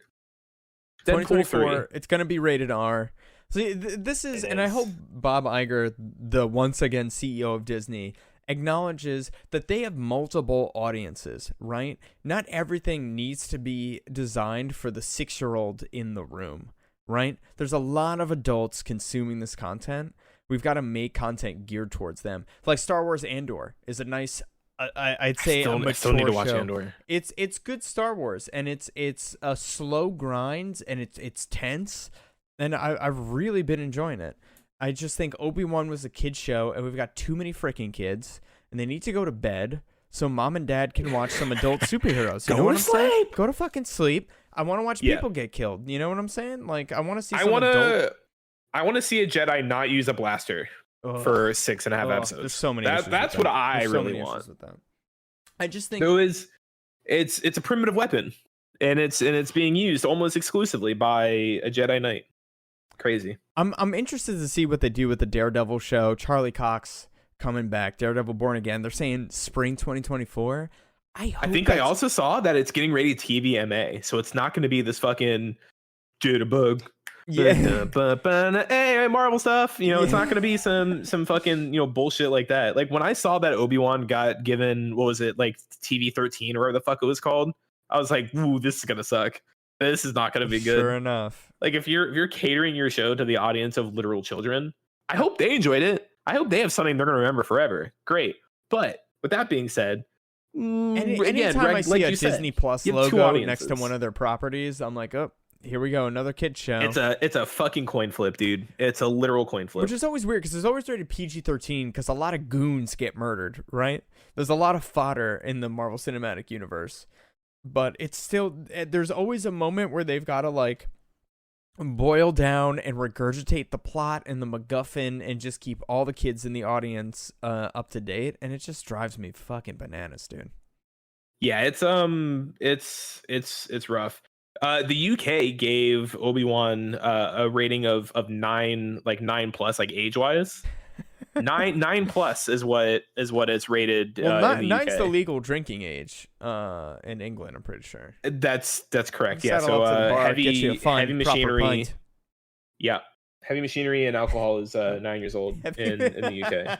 Forklift Not at the same certified. time. That's still illegal everywhere. You can't do it at the same time. But yeah. So yeah, it's concerning to say the least.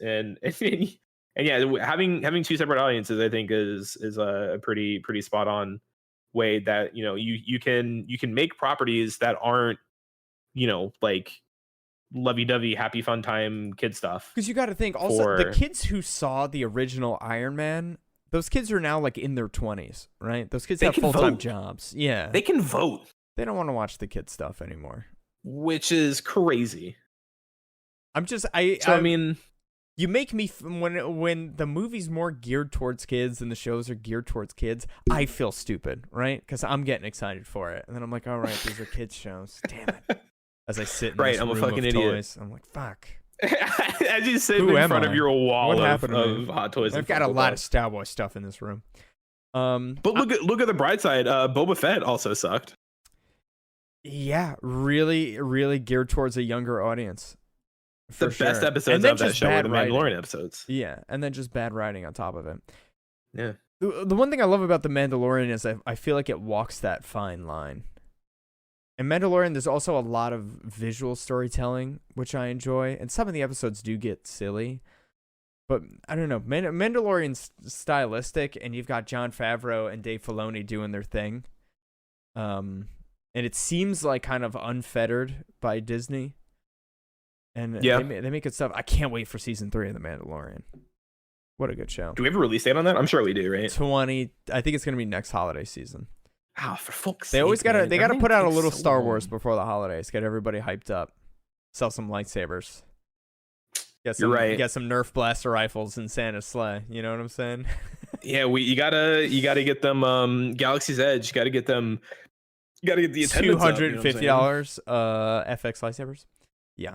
They're honestly not that good for that money. Which is the price has gone up.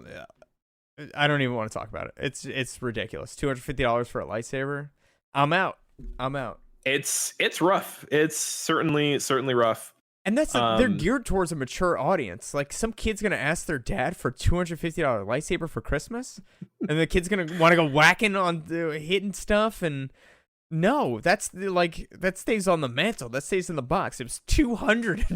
$250. Like, who's the market for that? Adults. It's visually not even worth the money either, because you can buy like combat ready like lightsabers online. Combat ready. I mean, like we're talking like rated for killing clones, and it's you know, they're almost half the price. They look fucking cool. They're metal. Like they're just. The quality is so much better. Dude, back in my day, 2014, 2015, brand new lightsaber on sale at Target, $120. I remember Black Friday, I got Luke's Blue, $120.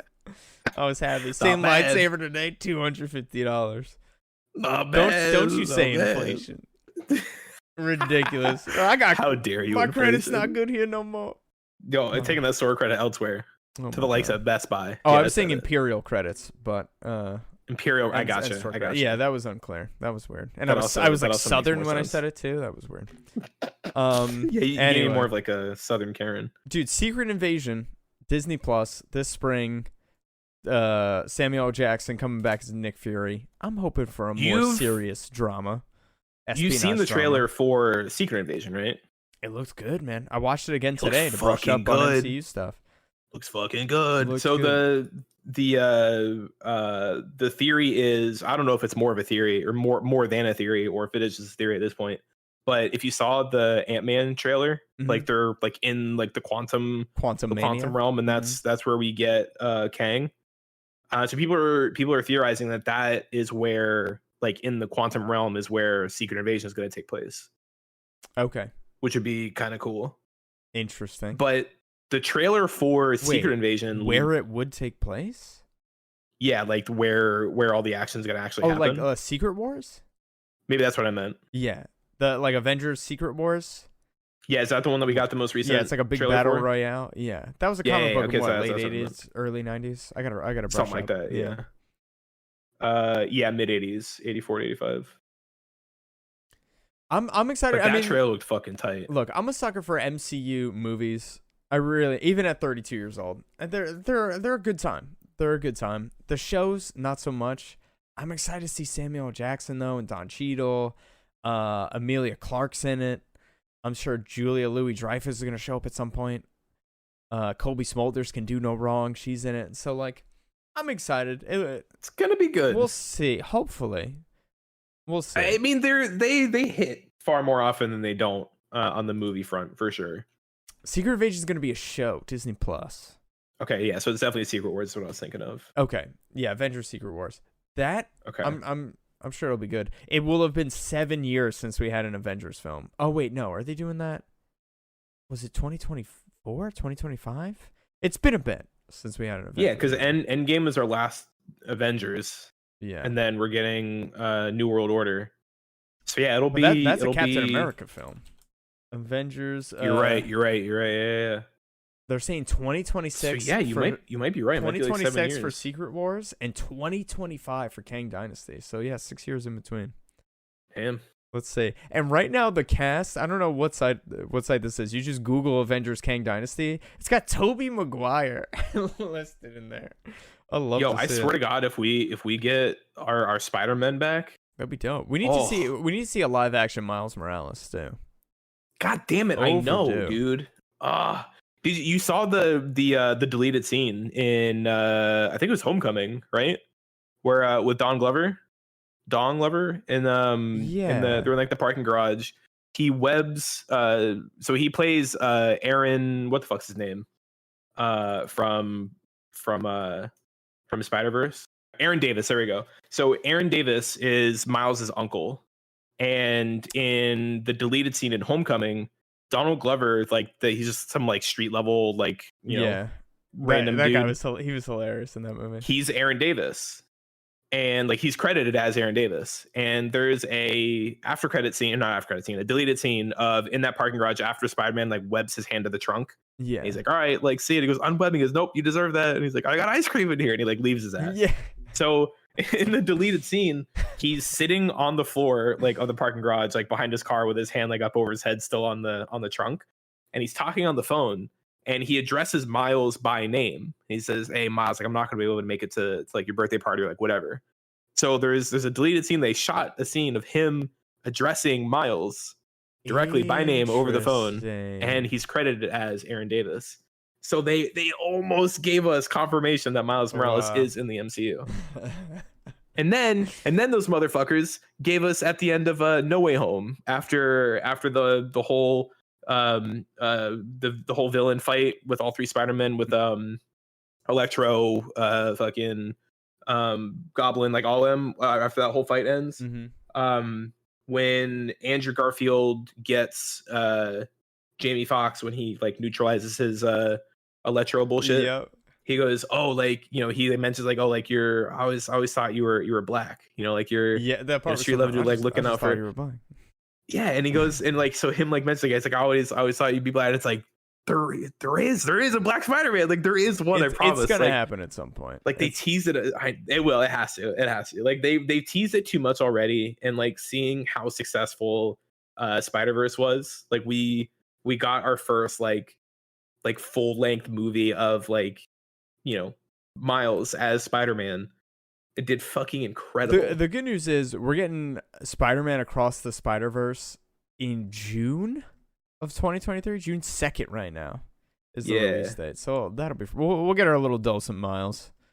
Dude, how fucking cool would it be if they got like proper, like if they got like the actual Spider-Mans to voice?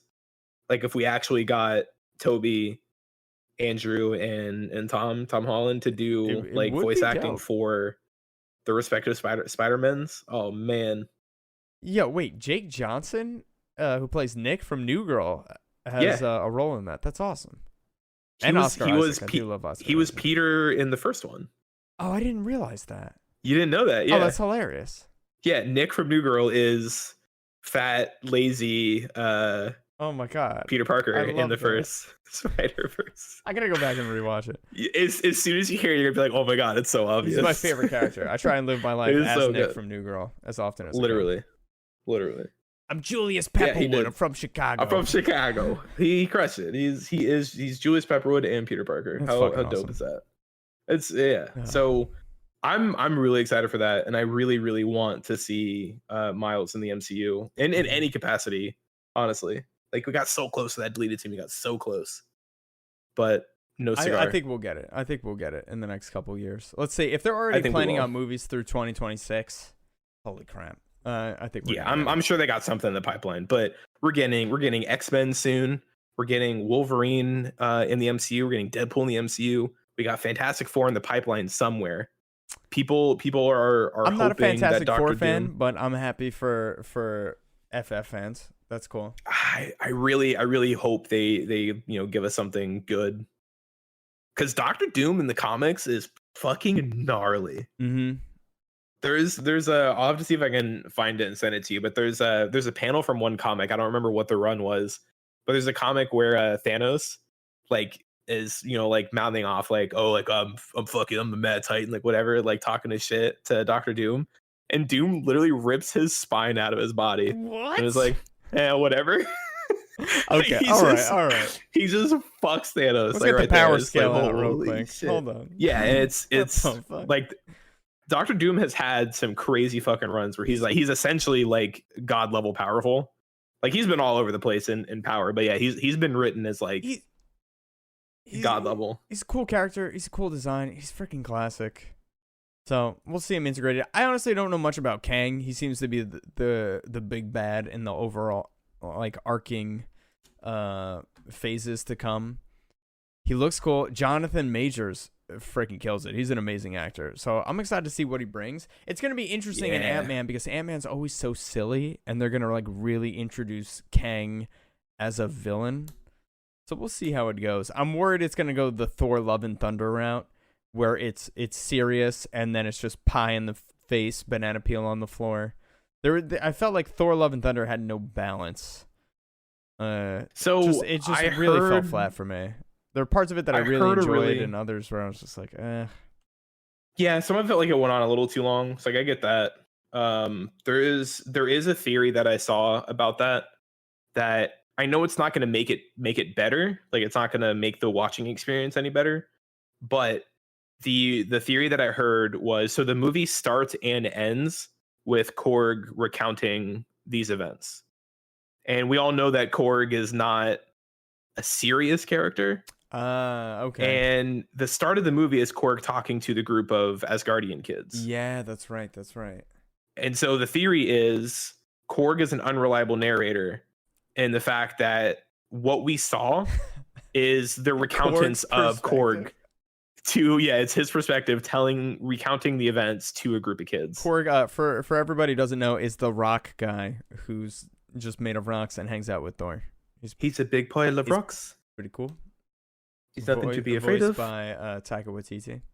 My boy Taika. But yeah, so what I heard somebody like say was like, we might get like a flashback almost, or like a retelling, and like, it could just be like a quick like here's the cliff notes. Like it could be a retelling of what actually happened in Thor Love and Thunder. Mm-hmm. But like it probably ends up being much more brutal, and like that shit was not like funny, dude. Like people died, gods died.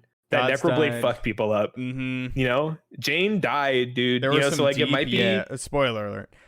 There was some. I mean, yeah, we put that at the beginning of the podcast. Yeah, that's your fault.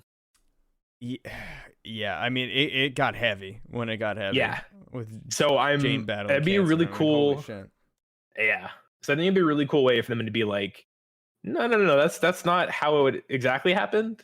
And like shit was not. But Gore killed gods. Thor saved the day. Mighty Thor also helped, and she's no longer with us now. And I think I've seen worse Thor movies. That's true. That is very true. Looking at you, Thor 2. Oh my god! Never forget. We try, but we can't. We can't unsee it. Well, we all so real quick, this panel from it's actually from Secret Wars. Oddly enough, Secret Wars number 8.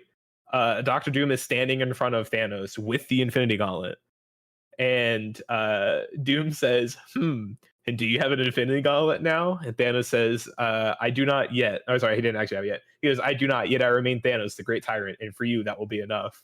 And then Doom just walks up and puts his fist inside of Doom's chest and pulls his spine, skull, and pelvis out of his body. And he goes, "That appears untrue." It's so fucking badass. Like, they make Doom so fucking cool in some of their runs. So I'm excited to see how Fantastic Four gets brought in. Yeah, I want to see another Thanos level villain with a Josh Brolin performance, because he really carried those last he carried Infinity War, and I love that he had like a huge majority of screen time in that movie. Yeah, I wonder if we're gonna get that out of Kang. Let's see. Have you seen Jonathan Majors, like the shape he got in for that movie? Oh my god, he's huge. My god, he's humongous. He's terrifying. My man looks like intimidation incarnate. Well, he's also in the new Creed movie too, right? I think he's in Creed. I don't know. It wouldn't surprise me at all. He got jacked for a couple movies. He's fucking massive. On top of that, he's a fantastic actor. Massive. Yeah, dude. Oh, dude, I'm so hyped. I'm so hyped to see that. Me too. But maybe he might be some fucking, like, I don't know, just some world-ending monster that's just jacked out of his fucking mind. I don't know. I feel like Wakanda Forever ending phase 4 of Marvel, we're saying the phase of grief. I feel like this phase kind of just listed back and forth. There wasn't a ton of development. They like tapped into the multiverse, I guess, the quantum verse. But I feel like there's a lot on Ant-Man and the Wasp Quantumania's shoulders. Like, they really got to kickstart this next phase, which is gonna end with an Avengers movie. So let's see how they set things up. I think it'll be okay. I genuinely think Black Widow and Eternals were the stinky turds that kind of put a damper on phase 4. No, that movie did not need to be made. Shot beautifully, by the way. I guess so. On location and basically everywhere they shot. Like, there wasn't like CG like ultra wides. Like, all of the shots that they shot in, like, for like scenery, those are all shot on site. Dude, scenery is not going to keep me awake during the movie. No, it's not. But there was a level of artistry and like thought that went into like the cinematography, which I respect. The story, fucking snooze fest. Holy shit! I could not keep that my movie eyes open. It was so bad. It was so bad. I only woke up because the ending fight was so loud. It was mixed awfully. It was so loud. But yeah, I mean, like, so like some of the movies, a couple stinkers. You know, that's just kind of how the MCU is overall. You get a couple stinkers here and there. The shows, they could be doing a little better, but they could be doing worse. Not my favorite. Not my favorite either. I liked Hawkeye. I think that was my favorite. It was the most grounded. I really Jeremy liked Renner's Hawkeye. great. Haley Seinfeld is great. And I love Haley Seinfeld. Haley Seinfeld. It was fun. It was a good show. Yeah, I enjoyed it. Had silly moments. So I still think we're hitting an overall, like, if we're looking at the MCU as a whole, I still think they're doing really, really, really well. I'd like to see, you know, a little more refinement of some of their shows and some of the movies. Yeah, but I think as the state of the MCU, I think we're okay. I think we're in good shape still, and we're going to continue to have our complaints about, you know, little things here and there, or like, you know, we're going to hate entire shows or some movies. But, you know, when you have a 30 movie universe being built and, you know, approaching 24 TV shows, like, all intertwining, like, it's going to get messy here and there. I don't know. I understand that it is. There's a lot of people watching. There's a lot of families. You can say it's it. Okay. Scorsese like, was right. You can say it. Not everything needs to be heavy. I get it, but I don't know. Let's see. It's not been my favorite. I don't know if I'm getting burnt down on superheroes, honestly. Like after I'm not there yet. After Endgame and Tony Stark and Cap. I think it's. I honestly like. I'm not gonna say I'm getting burnt out, but I understand why people would be, because you had Endgame was what, movie number 19 or 20? 20, let's say, in that ballpark. Yeah, 19, 20, 20. I don't know. It was in there. Because the Spider-Man right after was, I think it was 21 or 22. Was 22. Okay, so Endgame was 21. 22? Okay, so you had 21 movies, a lot of movies. And that was end capped with like it had a level of finality to it that was like, oh man, all right, yeah. 21 movies. That was that was a wild ride. We did it. Yeah. And then they're like, oh wait, there's another one. Oh wait, this just keeps going. Now I get it. And then Disney Play. Yeah. So I can totally get why people are like, you know what? I'll take my 21 movies and call it a day. And that's so totally fair. I've had some friends who did that. They've not seen anything after Endgame. And I'm like, honestly, there's some good ones, but you haven't missed much. The new Spider-Man is definitely worth seeing. I think that's the best movie they put out since. Good. Yeah. I still hold that Winter Soldier is like the best MCU movie. Like the best done. That's fair. I can understand why people would have favorites over it. I think Avengers is my favorite.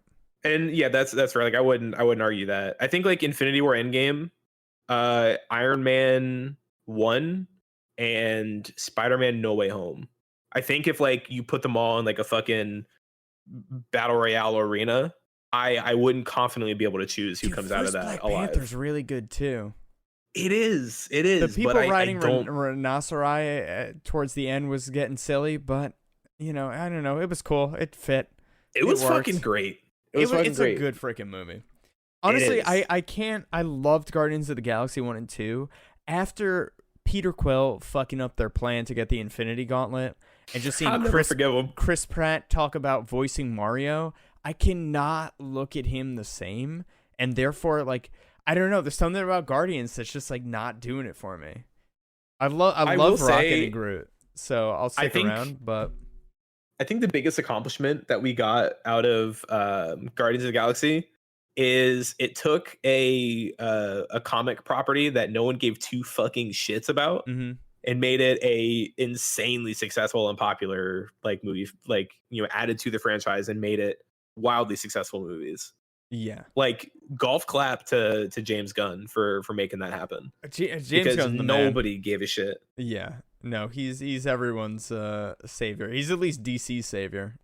I was gonna say, now the new head of the DCEU. Mm-hmm. Maybe he can be the Kevin Feige that the DCEU so desperately needs. Yeah, it also so desperately needs. It seems like Guardians 3, which is coming out this spring, it seems like it's gonna be the end for a lot of people.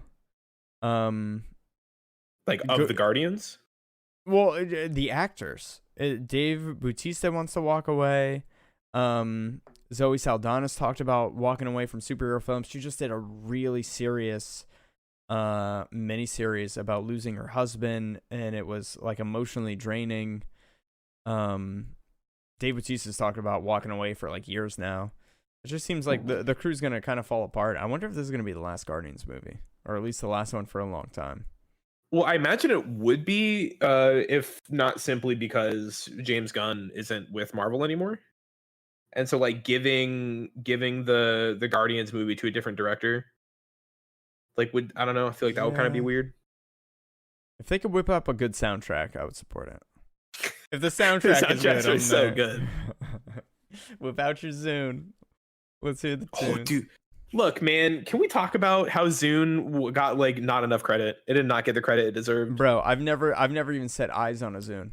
Guardians of the Galaxy 2 is the first time I saw a Zune, which for all the kids listening is an MP3 player that came out in 2006. I had to look this up just now.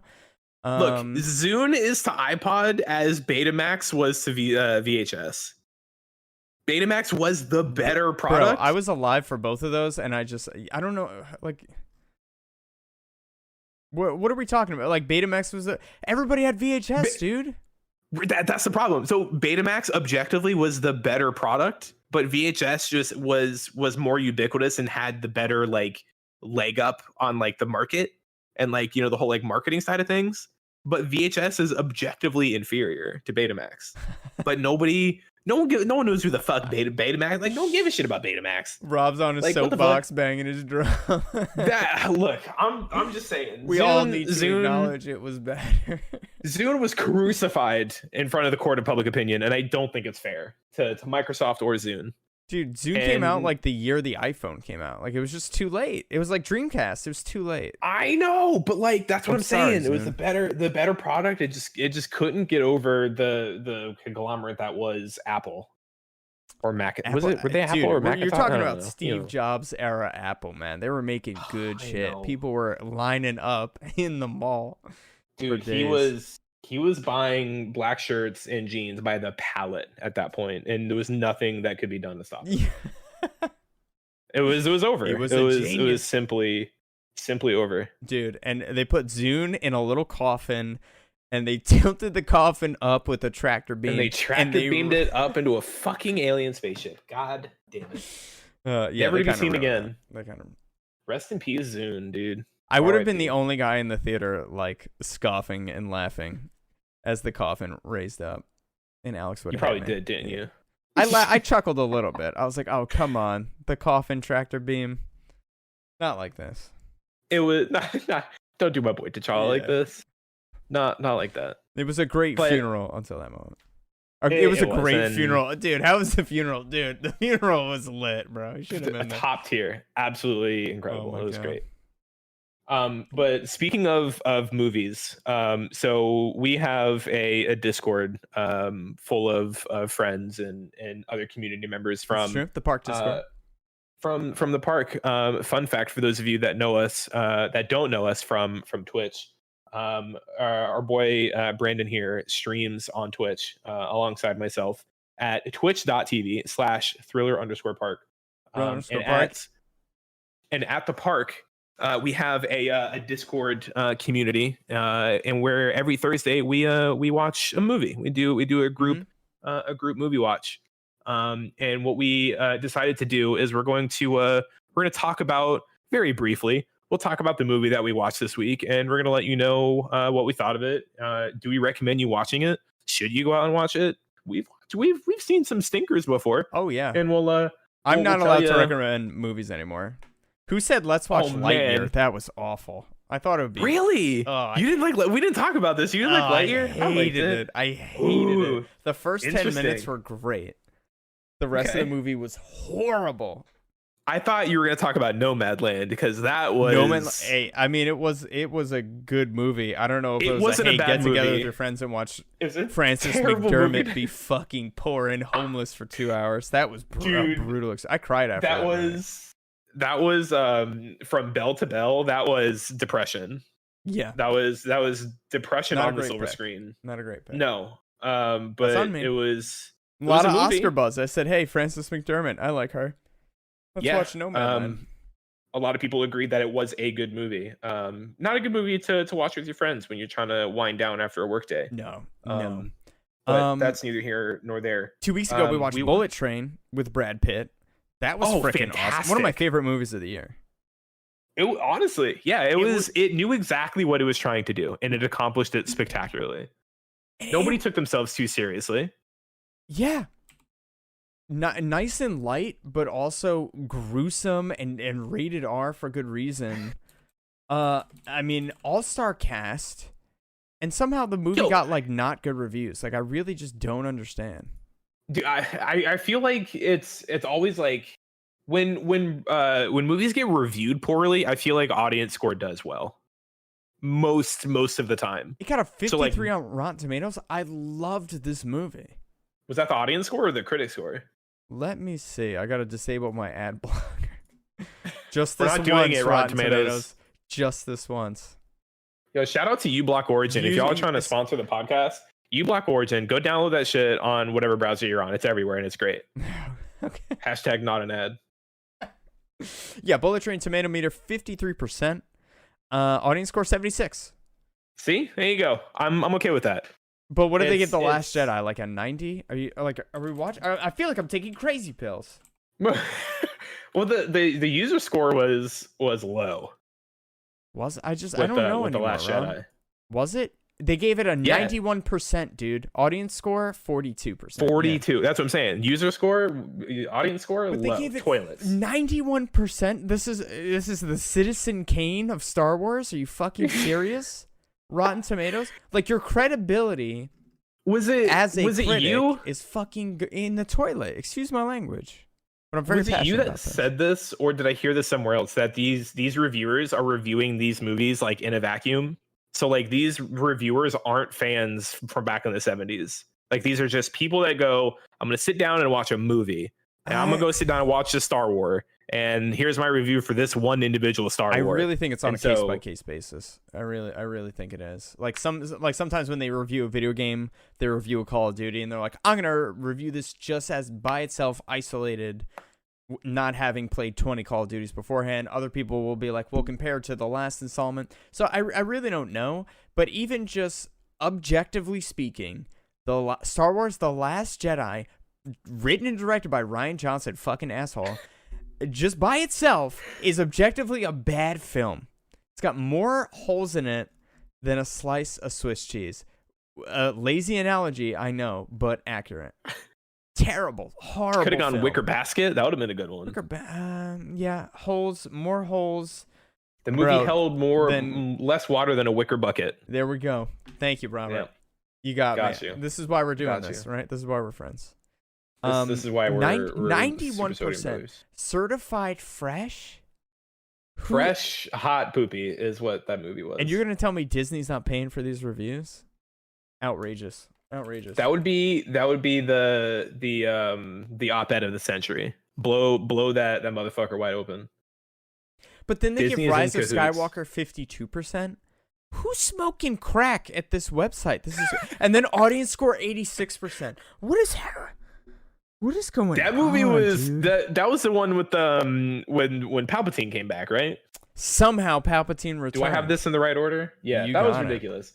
I'm not a Star Wars fan, and so I was able to go into that like brain off, like I want lightsabers whoosh whoosh, and I enjoyed myself. But like also I do know that it was not a good movie, and I had questions as somebody that is not a Star Wars fan. I was like, how is this possible? Rob, there were so many questions, so much exposition missing.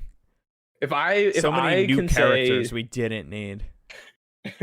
If I could say that doesn't look right to a Star Wars movie, you done goofed. That didn't look right. You done goofed. Yeah, I enjoyed it because I saw it in theaters with someone, and we both just laughed. It was my buddy Will, and then I watched it again on the couch with my good friend Matt, and holy God, both of us were in a state of disbelief by what we were watching. It was bad. Is J.J. Abrams a hack? Was it Disney? Like sometimes, whose fault was that movie? Someone needs to be blamed. Because J.J. Abrams has done good stuff. When was the last time?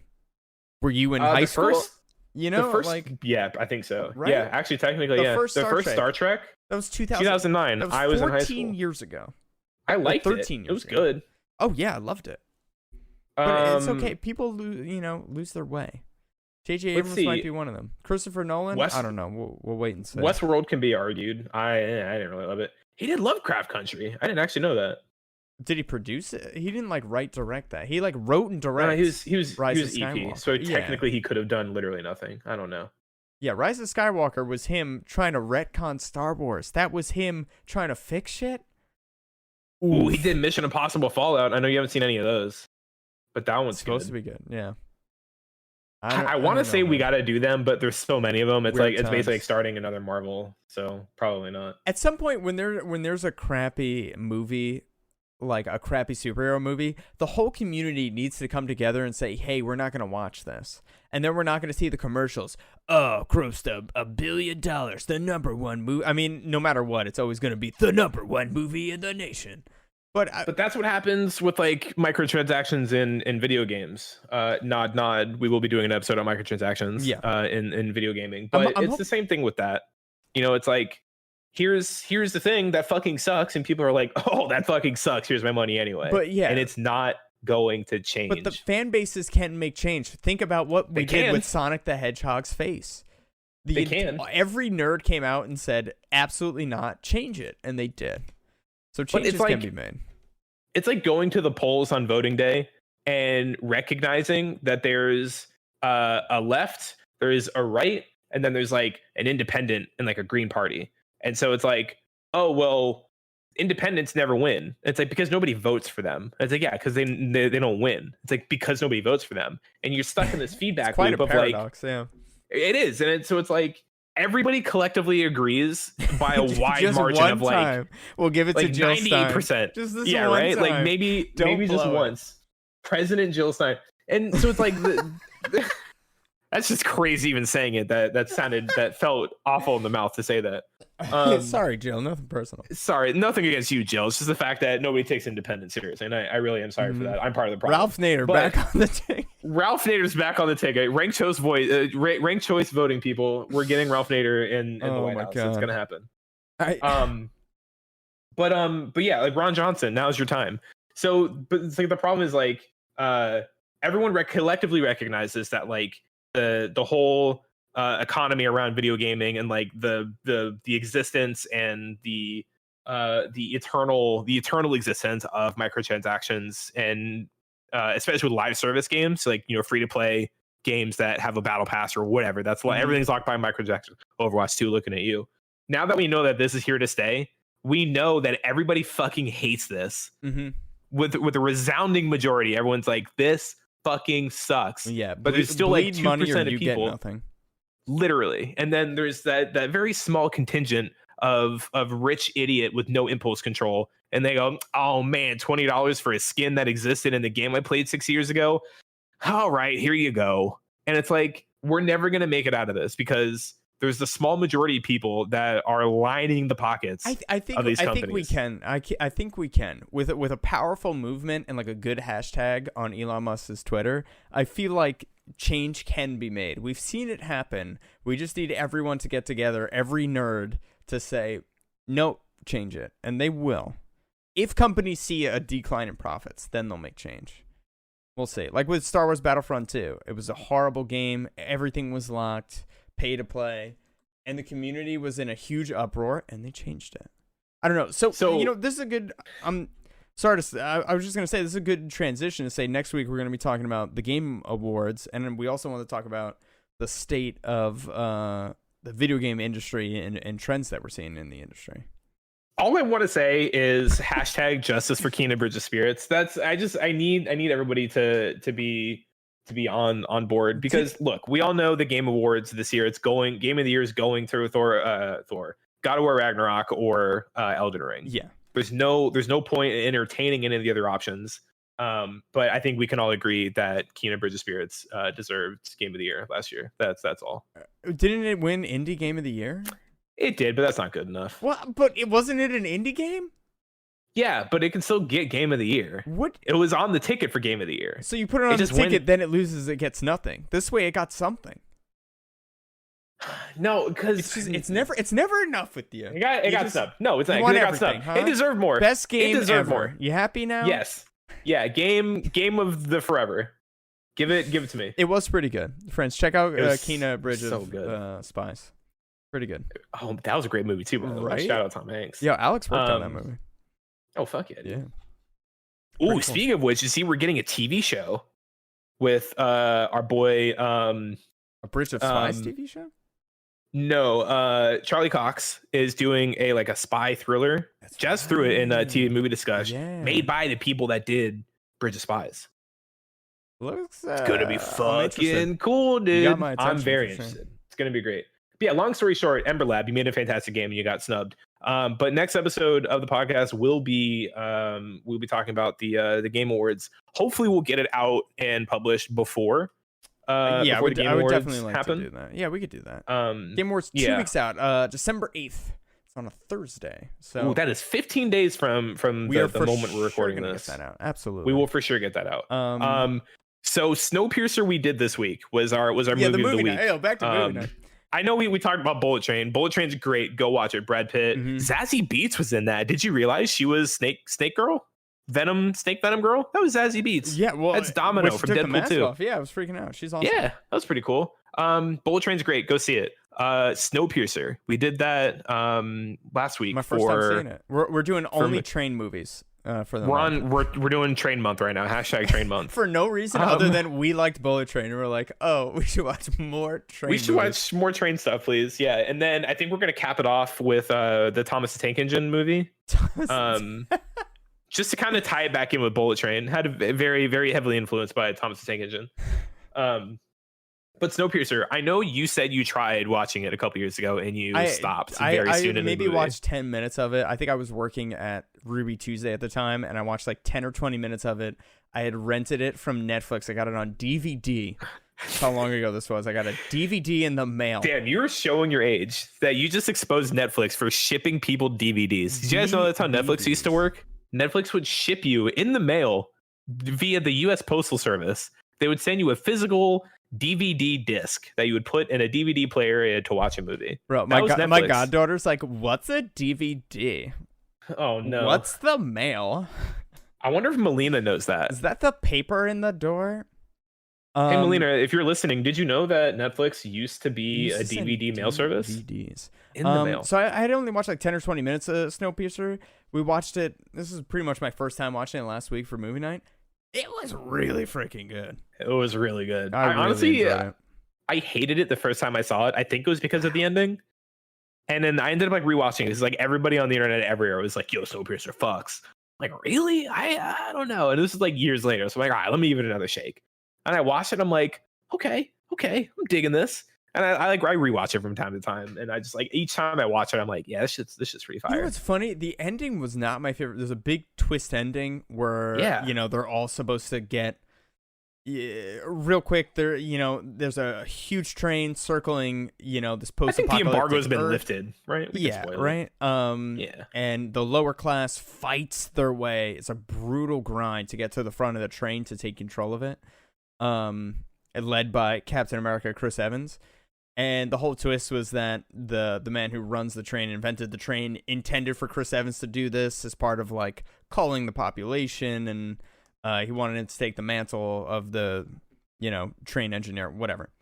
I wasn't crazy about the twist ending, but the journey getting there was so freaking epic, intense, and unpredictable that I love the movie overall. It felt on first watch, it felt kind of like, kind of, I don't know. It's just like the build up to it was so like, oh my god, like they finally make it to the front of the train and you finally take that deep breath and you're like, oh man, that was something. And then you get the whole like story that Chris Evans eats babies or has eaten babies, and you're like, holy, to survive, not Chris Evans, the cannibalism out of necessity, not out of recreation. Correct. And you're just like, damn, this shit is like woof. Yeah. And then heavy. they blow the door off the train after you find out that the train is being maintained by children. It was weird. It was a little weird, but the leading up to it was so damn good. That they made a TV show. That's how you know a movie is good, that you get a TV spinoff of your movie. But it worked. I liked it. It was good. So this week we're watching Source Code, which I've also never seen. So I know nothing about it. I just know Jake Gyllenhaal. Going completely blind. I think you'll enjoy it. Dope. Happy Thanksgiving to me. For those that have seen Source Code with our man Jake Gyllenhaal, that is on the docket this week. I've already seen it, so I will say it's very, very good. Go watch it. And maybe if you watch it between now and the next episode of the podcast, you can you'll know what the fuck we're talking about. But we will discuss our thoughts, opinions, comments, concerns of the movie of the week, which will be Source Code, which is very good. But Snowpiercer, very, very good. Go see it. Bullet Train, very, very, very, very good. Very fun. It doesn't take itself too seriously. It's very brain off, very fun. Fun and dark. Go see Bullet Train. Yeah. It's got some pretty dark. Put the kids to bed. The Saint Star Wars. Put the kids to bed. Yeah, give them. Put on an episode of Obi-Wan on the TV. Tuck them in, and go and watch an actual movie. Yeah, not for kids. So it'll be good. I want to say thank you all for listening. If there's anybody out there, we love you. Thank you for coming by. You can catch us on Twitch. My good friend Rob over at The Nerd Collective on Twitch, Mondays, Wednesdays, and Fridays. I'm also streaming Tuesdays, Thursdays, Fridays at Thriller_Park. Come check us out. Come say hi. The other thing that I didn't get to mention real quick, the only note that I have written down here on a piece of paper from Black Panther is Anderson Cooper. Aside from... So there's Anderson Cooper and Sonic Rounds. Sonic Rounds, and there was one more. Namor's shorts are slutty. They are. They actually had to, via CGI, tone down his schmeat. Are you serious? I'm serious. Oh my god, there was so much Namor. Namor was packing too big of a sea cucumber, and they had to, you know, apparently a modesty sock wasn't enough. Maybe Tinoch Huerta is packing. My man needed a modesty serious ski boot. My god, he needed. He's wearing that the shorts that are always soaking wet the entire movie. And there was a moment where I was like, "Holy god, we got to talk about this." Thick. He was built like a shit brick house. Is what I'm saying. He played it well. So if you're gonna watch Black Panther when it comes to Disney Plus, you better be ready to crack a window. It's gonna get a little hot and steamy in there. It's gonna get a little hot. Namor's got a body built for battle, is what we're saying. Battle on the battlefield and in the bedroom, baby. Hey, yo. All right. So I don't know if we've discussed a release schedule. Are we shooting for? Are we doing podcasts on Fridays? Like what are we? I mean, I'd like to do a weekly release, right? And then get it out to you by the weekend, the latest. I don't know. So maybe Sunday. Maybe we'll make Sunday release. Maybe Sunday release we'll is very releasable, very reasonable. Yeah. Give us time to watch a movie, talk about it, get you an episode shot for your ear holes, and take you into a busy Monday work morning. Listen to us in the car on the way to work. Yeah. Listen to us during work. Absolutely. You work from home anyway. Almost everyone does nowadays. Yeah. It's fine. That'll be great. All right. You ready to wrap it up? I am. We are your Super Sodium brothers, and these have been our salty takes and the updates of the state of the MCU and of ours as well. And we will see everybody next week for the Game Awards. Thank you for listening. Yeah, we're gonna talk video games next week. You like video games? Come on by. Let's talk games. Video games are great. All right, homies. Thank you for listening. We will catch you next time. And this is when like a cool outro plays. Super Sodium Brothers. It's a little bass guitar, Seinfeld bass guitar underneath. Yeah, it'll be good.